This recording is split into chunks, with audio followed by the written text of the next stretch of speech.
अस्सलाम वालेकुम नाज़रीन, welcome to the programme the real face of Kashmir. नाज़रीन, इस प्रोग्राम में हम आपको कश्मीर की पॉजिटिव इमेज दिखाते हैं और आज की हमारी जो पॉजिटिव इमेज है, आज के हमारे जो गेस्ट है वो है फरहान मजीद साहब। फरहान मजीद साहब कश्मीर वैली के एक यंग डायनेमिक यूथ है और ये कश्मीर के पहले यंगेस्ट मेल कमर्शियल पायलट बन चुके हैं जस्ट 20 साल की उम्र में। और कैसे इन्होंने ये अचीवमेंट हासिल की, किस तरह इनका जो ड्रीम था, जो ख्वाब था, वो पूरा हुआ, वो हकीकत में तब्दील हुआ, हार्डशिप्स क्या थी, चैलेंजेस क्या थी, क्या कुछ कैसे ये सफ़र रहा, ये हम जानते हैं फरहान मजीद साहब से। फरहान साहब, सबसे पहले हम आपका प्रोग्राम में वेलकम करते हैं और हमारी तरफ से आपको बहुत बहुत मुबारकबाद कि आपने एक बड़ी अचीवमेंट हासिल की। Thank you very much sir, it is my pleasure to come here, you invited me over here. मैं आपका बहुत बहुत शुक्रगुजार हूँ कि आपने मेरे को यहाँ पे इनवाइट किया एंड आपने अपना कीमती वक्त मेरे को देने का ऐसा सोचा। Thank you very much. Farhan साहब, रियली आपने कश्मीर की जो रियल इमेज, जो प्रोग्राम के आगाज़ में मैंने कहा, जो पॉजिटिव फेस है, वो आप जैसे लोग हैं, आप जैसे यंग डायनेमिक यूथ है हमारी कश्मीर वैली की।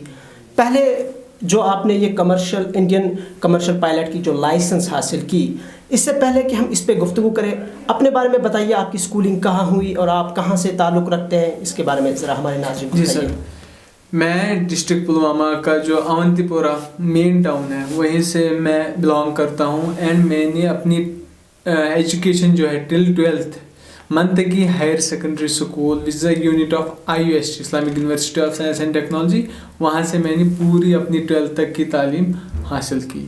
फरहान साहब 20 साल की उम्र में एक पायलट बन जाते हैं, क्या ये आपका पैशन था या आपका जो शौक़ था, किस चीज़ ने आपको इसकी तरफ इंस्पायर किया? ये ओवरऑल क्या था, या एक्सीडेंटली आप कैसे आप ये सब कुछ है हुआ? ये कैसे हुआ, पहले तो शुक्र अल्लाह का कि मतलब ये सब कुछ हुआ, और दूसरा है कि क्या बोलते हैं, एक फ्रेज है, if there is a will then there is a way. हाँ, तो आप अगर कुछ भी चाहते हो, लाइक मैं अवंतीपोरा से बिलोंग करता हूँ, एटलीस्ट आप 24 आवर्स में से मिनिमम 17, 18, 16 आवर्स तो आप आवाज़ सुनते ही रहोगे, जहाज़ों की आवाज़, चाहे वो हेलीकॉप्टर्स हो, चॉपर्स हो, तो आप सुन, तो वो जो एक आवाज़ है वो मेरे माइंड से ना पूरा दिल में उतर गई थी। अच्छा। तो फिर वही आवाज़, अब मैंने कहा कि अगर ये अभी जो इसमें पायलट है वो आवाज़ मेरे तक पहुंच रहा है, अब एक टाइम, वो टाइम कब आएगा? क्या मैं यूँ कहूँ कि जब आपके मकान के ऊपर से, घर के ऊपर से एक एरोप्लेन गुजरता था तो आपका दिल धड़कता था उस टाइम? जी बेशक, मेरा दिल धड़कता था। और मैं अपने दादाजी के साथ बात करता था कि दादाजी ये एयरक्राफ्ट आप कहाँ पे कैसे लैंड कर लेगा? वो बोला कोई नहीं, ये हमारे घर पे ही लैंड कर लेगा।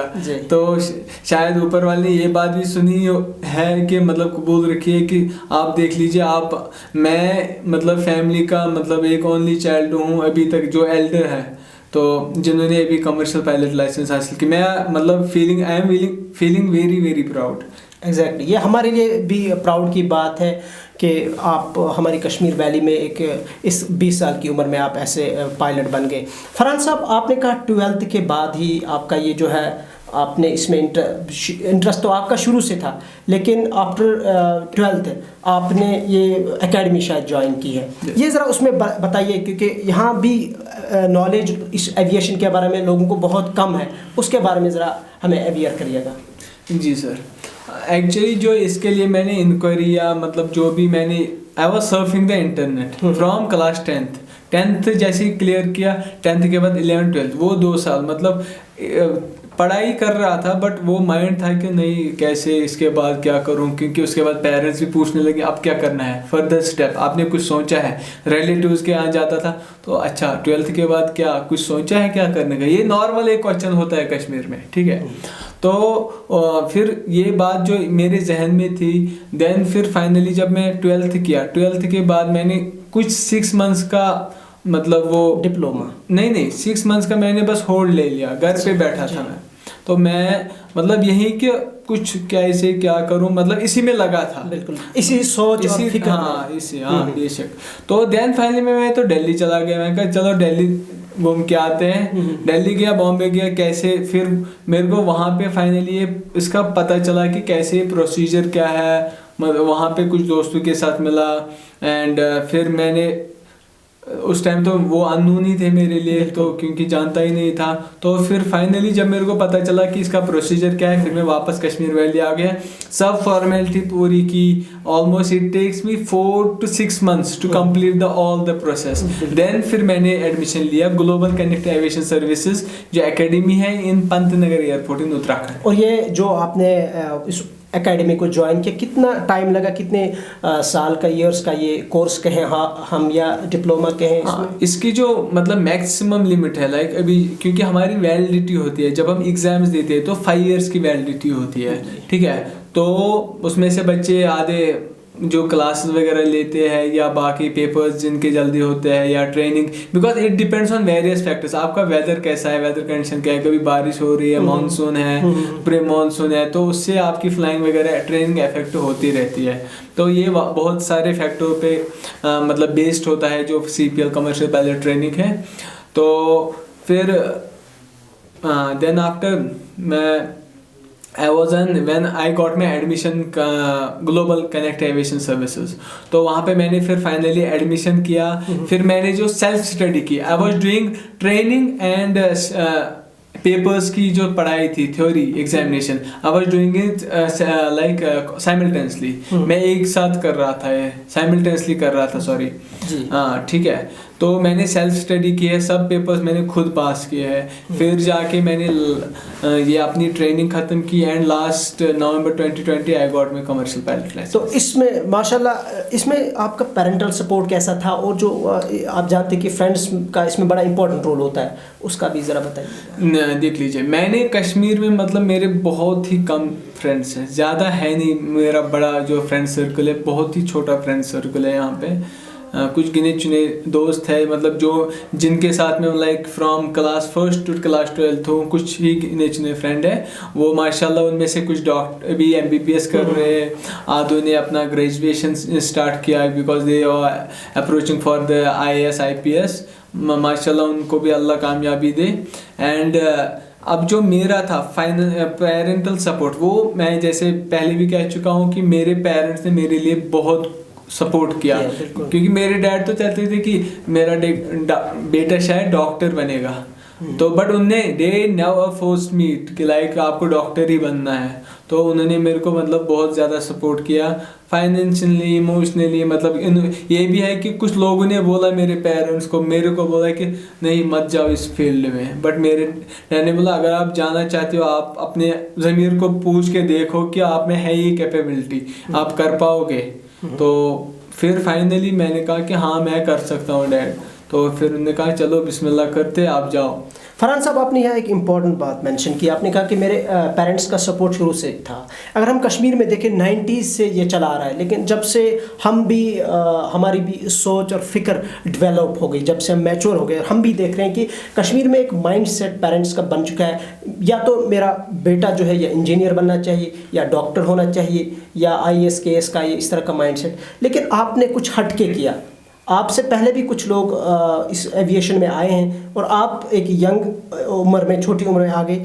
इसका इतना यहाँ पे कश्मीर में लोगों को ना नॉलेज है ना अवेयरनेस है उतनी। आपको लगता है कि यहाँ के पेरेंट्स को थोड़ा सा जो अपनी वो मेंटालिटी है उसमें चेंज लानी चाहिए, उसमें तब्दीली लानी चाहिए? हाँ जी, ये आपने बिल्कुल मतलब बहुत अच्छा क्वेश्चन किया। जो पेरेंट्स का जो इसमें मतलब रोल है, वो एक बहुत ही इम्पोर्टेंट रोल है। Parents should not force to their children कि आप मेडिकल फील्ड में जाओ, इंजीनियरिंग फील्ड में जाओ। आप एक बार ये एक अपने बच्चों से पूछो कि मतलब what they want to become, right. फिर उसके बाद मैं बच्चों को भी उसके बाद मतलब जो मैं खुद भी एक स्टूडेंट हूँ, स्टूडेंट्स को भी ये बोलता हूँ कि फिर अगर आप कोई एक फील्ड चूज कर लो, फिर अपने आप में देखो कि if you have the capability to do it then you can probably go for it, right. ठीक है, देन फिर अपने पेरेंट्स से बात करो एंड फिर उसके बाद parents will always support you. Parents हमेशा सपोर्ट करते ही है माशाल्लाह। और जब आपको ये लाइसेंस मिली तो उस वक्त की फीलिंग क्या थी आपकी, आपके फैमिली में या आपके आसपास के लोगों में, नेबरहुड में, किस तरह का रिएक्शन था? हाँ, जब मेरी ये लाइसेंस मिली, नवंबर की बात है, तो like my family was feeling happy. उससे पहले unfortunately my grandmother got expired, तो I was busy with them. My dad only first saw my licence received. हाँ, मेरे डैड को ही पता है। तो वो मतलब उस टाइम जो मेरे डैड ने कॉल किया, शाम का टाइम था, मतलब बहुत अच्छा फीलिंग था उस टाइम। तो फिर उस वो एक पॉजिटिव वाइब आई थी उस टाइम। चलो इंशाल्लाह अब आगे इंशाल्लाह खुशी देखेंगे और अच्छी वाइब आके लेके जाएंगे। ये खाली हमारी फैमिली तक ही नहीं, पूरी नेबरहुड नहीं, पूरी मतलब डिस्ट्रिक्ट की मतलब एक वो इमेज जो है ऊपर के सामने आ गई। एब्सोल्युटली। फरहान साहब, फील्ड कोई भी हो, हार्डशिप्स, चैलेंज एक इंसान को फेस करनी पड़ती है जी। तो आपने किस तरह की चैलेंज, हार्डशिप्स कैसे फेस की, पूरे इस जो प्रोसेस रहा इसका? ये एक प्रोसेस जो रहा मतलब अभी तक का, मतलब बहुत ज़्यादा हार्डशिप्स आई है, बट मैं ये सोच के आगे बढ़ता था कि अभी एक जो अभी सीनियर कैप्टन है, मैं सीनियर कैप्टन को देखता था, ठीक है, देन और मैं अपने पेरेंट्स को देखता था। मैं स्पेशली माय डैड को देखता था कि जब कोई टेक्नोलॉजी नहीं थी, जब कोई पढ़ाने वाला नहीं था, जब कोई मतलब कोई फैसिलिटी नहीं थी, तो तब जाके मेरे डैड ने मतलब अभी माशाल्लाह एक फेमस लेक्चरर है डिस्ट्रिक्ट पुलवामा के, मैथमेटिक्स के लेक्चरर है, तो उन्होंने कितनी मेहनत की। तो मेरी मेहनत उसके सामने कुछ भी नहीं है। हाँ, हार्डशिप्स तो आई है, you have to face them. Without facing hardships you can't achieve anything.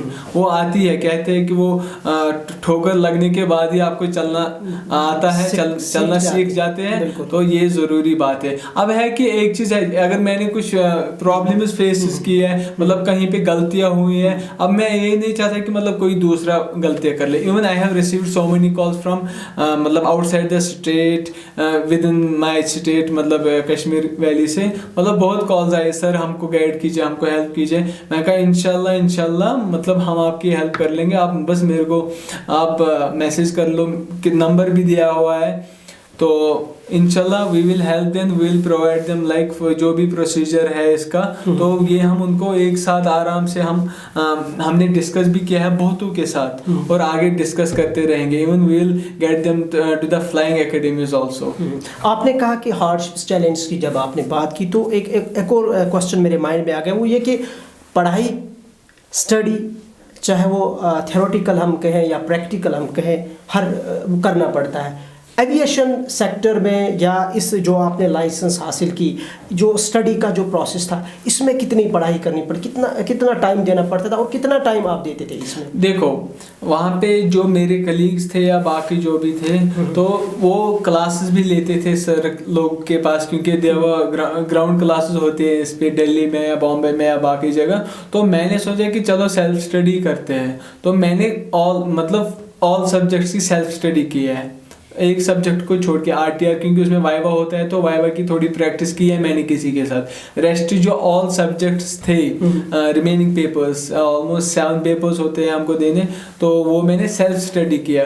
मेरे लिए तो मतलब मेरे को थोड़ी ज़्यादा हार्ड वर्क तो करनी पड़ी, क्योंकि बाकी को तो एटलीस्ट सर गाइड करने के लिए था। तो मैंने खुद सब कुछ अपने आप से, खुद अपने नोट्स बनाए, खुद अपना मतलब जो भी, मैं ज़्यादा ही पढ़ता था। फिर ऑलमोस्ट मैं 16-17 आवर्स पढ़ाई करता था, क्योंकि मैं विदाउट क्लास सेल्फ स्टडी में आ गया था।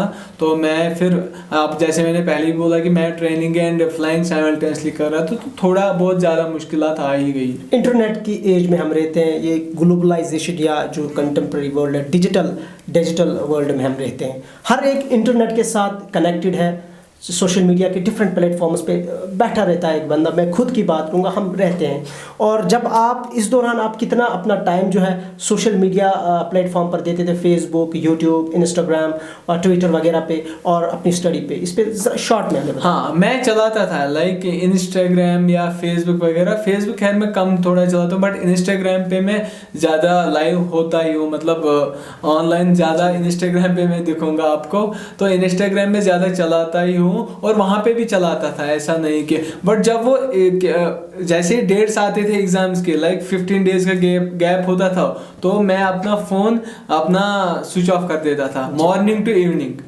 मतलब जो भी मेरा एक टाइम पीरियड था, मैं मॉर्निंग जैसे ही मेरी फजर नमाज हो गई थी, तो मैं अपना फ़ोन एयरप्लेन मोड पे डालता था, टिल जब तक शाम की नमाज अदा नहीं होती थी, तब तक फिर मैं पढ़ाई करता था बीच में, और अपना बाकी जो भी काम था वो सब कुछ करके तो ये लास्ट वो जो एग्ज़ाम वाला फेज़ होता है, जब डेट्स आती है विद इन 10-15 दिन, मैंने कहा चलो 10-15 दिन की बात होती है, तो आज अभी ये 10-15 दिन ऑफलाइन ही हो जाते हैं। फरहान साहब, आपने देखा कि कश्मीर में अभी तक इस चीज़ का वो माइंडसेट नहीं है, अवेयरनेस नहीं है, हम यूँ के नॉलेज भी नहीं है लोगों के पास, यूथ के पास, जिनको आपकी तरह बहुत सारे यूथ हमारे पढ़े लिखे छोटे हैं जो अभी प्राइमरी या मिडिल या 10th स्टैंडर्ड के हैं, जिनका ये ड्रीम है पायलट बनने का, ठीक है, लेकिन यहाँ एकेडमीज़ नहीं है, अगर है भी तो वो आप खुद जानते हैं वो एकेडमीज़ क्या है।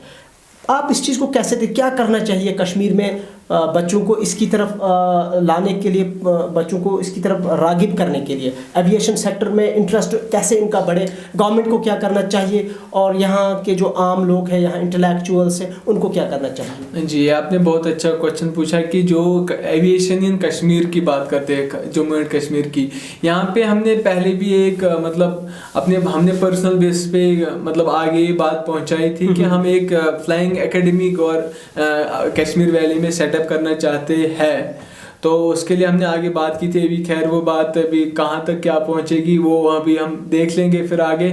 और दूसरी बात हो कि एविएशन फील्ड में जाने की बात है, जो कश्मीरी स्टूडेंट्स है जो जाना चाहते थे या और जाना चाहते हैं, पैशन है बेसिकली, इंटरेस्ट में, तो उनके लिए मतलब यहाँ पे गाइड करने के लिए मतलब आप उसके पास जाइए जो आपको मतलब प्रॉपर गाइड कर पाए। आप हमेशा, मेरा ये मानना है कि क्योंकि थोड़ा एक्सपीरियंस अब हो गया पिछले 2-3 सालों से, सब कुछ खुद करना पड़ा, तो ये है कि आप अगर किसी भी फील्ड में जाना चाहते हो, पहले उस बंदे के पास जाओ कि जो खुद इस फील्ड में गया हो, नॉलेज रखता हो। अगर कोई पायलट बनना चाहे, आप मेरे पास मत आओ, आप या आपके पास मत जाओ आप, बट उस बंदे के पास जो, हाँ, जिसके पास जो खुद वो पायलट वाले पेशे में है, उसके पास जाओ।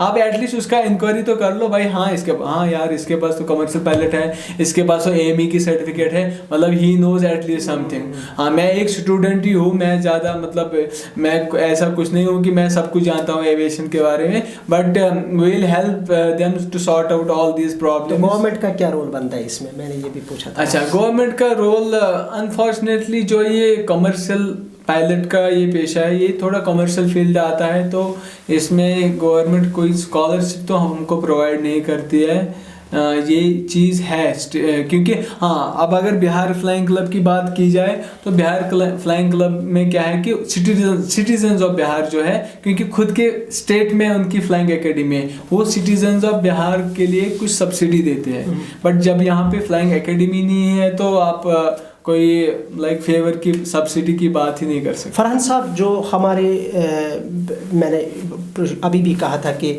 जो पैशन रखते हैं एविएशन में जाने का, पायलट बनने का, उनके लिए आप क्या कहेंगे, उनके बारे में कैसे वो आपको अप्रोच करें, आपके साथ अगर वो कांटेक्ट करना चाहते हैं किस तरीके से? हाँ, अगर आप मेरे साथ कांटेक्ट करना चाहते हो, मैंने पहले भी शोज़ में बताया कि आप बिना शर्त मतलब मेरे से कांटेक्ट कीजिए, मेरे को कॉल कीजिए, मेरे को, मैं इंस्टाग्राम पे ज़्यादा ऑनलाइन होता हूँ। इंस्टाग्राम पे मेरा captain_मजीद करके आईडी है, उसको आप एक बारी भले फॉलो करो या ना करो, that doesn't really matter for me, but at least आप मेरे को मैसेज कर लीजिए, sir we want to become the future pilots of from Kashmir valley, और फेसबुक पे भी है, तो आप मेरे को एक बार अप्रोच करके देखो। आप देखो कि आपको अगर हेल्प मिल जाती है तो it is your benefit, not for my self. बाकी इंशाल्लाह अल्लाह ठीक ही कर लेगा सब कुछ। जो फरहान साहब, जो यूथ होता है ये किसी भी नेशन का फ्यूचर होता है, लेकिन अनफॉर्चुनेटली कुछ सालों से हम देख रहे हैं हमारी वादी कश्मीर में, हमारी इस वैली में, जिसको पैराडाइज ऑन अर्थ कहा जाता है, दुनिया अगर दुनिया में ज़मीन पर जन्नत का टुकड़ा है तो वो हमारी वादी कश्मीर है।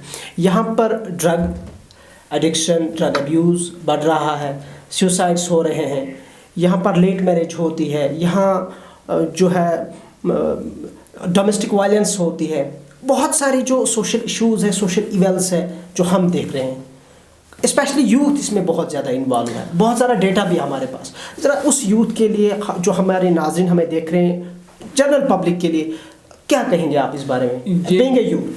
बीइंग ए यूथ में एक ही बात कहूँगा, लाइक जो ड्रग एब्यूज़ की जो आपने बात की, स्पेशली जो ड्रग, मतलब मैं एक मतलब सिंपल एक आपको ये मजाकिया भी लग जाएगा, मतलब मेरा एक सिंपल इसके बारे में बोलना है कि जो जिन पैसों का आप ड्रग्स वगैरह खरीदते हो या जो भी है, आप उन पैसों का फ्रूट्स वेजिटेबल्स खरीद लो और वो खा लो। फिर आप अपना सेहत बनाओ और अपने आप में देखो कि आप क्या नहीं कर सकते। उस क्या पता उससे आपका, या बॉडी बिल्डिंग में जाओ, जिम वगैरह कर लो, वो बेस्ट रहेगा। फिर आप देखो कि आप में जब आप वो चीज़ कर लोगे, आप में एक थोड़ा माइंडसेट आ ही जाएगा, यार अब मैं तो इतना भी कर चुका हूँ, चल यार वो पैसे आप अपने लाइक छोटे छोटे बिजनेस स्टार्ट कर लो, इन्वेस्ट कर लो उसमें। वो आई थिंक सबसे बेस्ट रहेगा। जो खासकर ड्रग एब्यूज़ का शिकार हो रहे हैं या हो चुके हैं, तो उनके लिए यही एक मैसेज है, आप वो पैसा अपना सेविंग कर लो, इससे अच्छा गरीब को दे दो, अपना सेहत बढ़ा, अपनी फैमिली को सपोर्ट कर लो, या स्मॉल बिजनेस स्टार्ट कर लो एटलीस्ट। तो दैट इज़ योर फ्यूचर, वो आपका फ्यूचर बनेगा कल। मतलब आप अपना नाम तो रोशन कर ही लोगे उससे, एंड अपनी पेरेंट्स, फैमिली, सबका नाम रोशन हो जाएगा। फरहान साहब, ये बताइए फ्यूचर प्लान क्या है आपका चलते चलते? मेरा फ्यूचर प्लान जो है, मेरा फ्यूचर प्लान मैं वैसे मतलब ऐसे डिस्क्लोज करता नहीं हूँ, बट मैं आपको बताऊंगा। अभी मैं माशाल्लाह ATPL की तैयारी कर रहा हूँ। तो ATPL एग्ज़ाम्स आ रहे हैं, तो उनकी एग्ज़ाम्स की तैयारी कर रहा हूँ मैं। आखिर पर हमारे कैमरे पर जो हमें इस वक्त नाज़रीन देख रहे हैं, चलते चलते अपनी कोई पॉजिटिव मैसेज दीजिएगा। पॉजिटिव मैसेज यही है कि आप अपना जो है फोकस वो किसी एक चीज़ पे रखें। पहले एक चीज़ को आप अपना एम बना दीजिए, फिर वो एम को अपने जो आपने माइंड में रखा, फिर अपने आप में वो झांक के देख लीजिए, हाँ आप ये कर सकते हो। फिर जब आपने देखा कि आप में है ये कैपेबिलिटी, फिर then you have to follow the steps, कैसे क्या करना है, फिर आप इंशाल्लाह खुद ही आप अपने मकसद में कामयाब हो जाओगे। फरहान मजीद साहब, thank you for your time. नाज़रीन, ये थे हमारे साथ फरहान मजीद, जो कि कश्मीर वैली के पहले यंगेस्ट मेल क्वालिफाइड या कमर्शियल पायलट हैं। आज इनसे हमने गुफ्तगू की इनकी ज़िंदगी के हवाले से, और कैसे इन्होंने ये अचीवमेंट हासिल की, कैसे इनका जो ये ख्वाब है या ड्रीम है ये हकीकत में तब्दील हो गया। अगले प्रोग्राम में फिर हाजिर होंगे। मेज़बान इमरान नाइक को दीजिए इजाज़त। अल्लाह हाफ़िज़।